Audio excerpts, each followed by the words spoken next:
Видеонун ылдыйындагы бармакчаны зерикпестен өйдө көтөрүп, подписаться деген кнопканы басып, коңгурону дагы жаңырта кетиңиздер. Барыңыздарга ден соолук каалайбыз. Таласта 13 жашар кызын өгөй атасы зордуктаганын айтып, аял милицияга арыз жазды.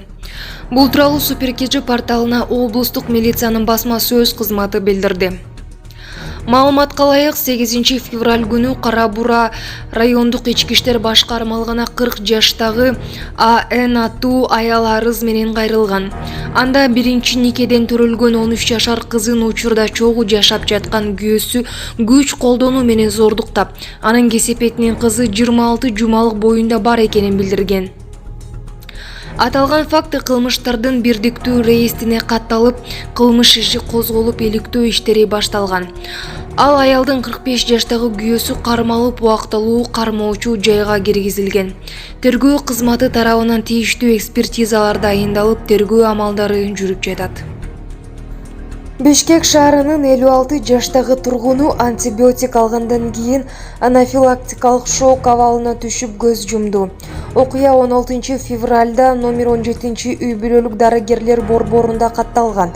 Бул тууралуу Саламаттыкты сактоо министрлиги тарабынан белгилүү болду. Учурда дары-дармек жана медициналык каражаттар департаменти тарабынан маркумга сайылган экстенбензотин антибиотикине анализ жүргүзүлүүдө. МБ аттуу бейтап антибиотикти алгандан кийин анафилактикалык шок абалына түшүп каза болду. Азыркы тапта экстенбензоттун каражатын колдонуудан кийин жаралган терс реакцияга талдоо жүргүзүлүп жатат.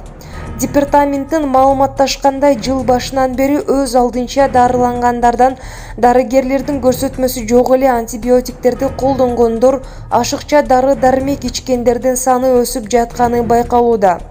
Анын кесепетинен 1,5 ай аралыгында эле 4 адам каза болду дешет маалымат кызматынан. Департамент дары-дармек каражаттарын колдонууда терс реакциялардын болбоосун алдын алуу максатында өлкөнүн бардык аймактарында мониторинг жүргүзөт.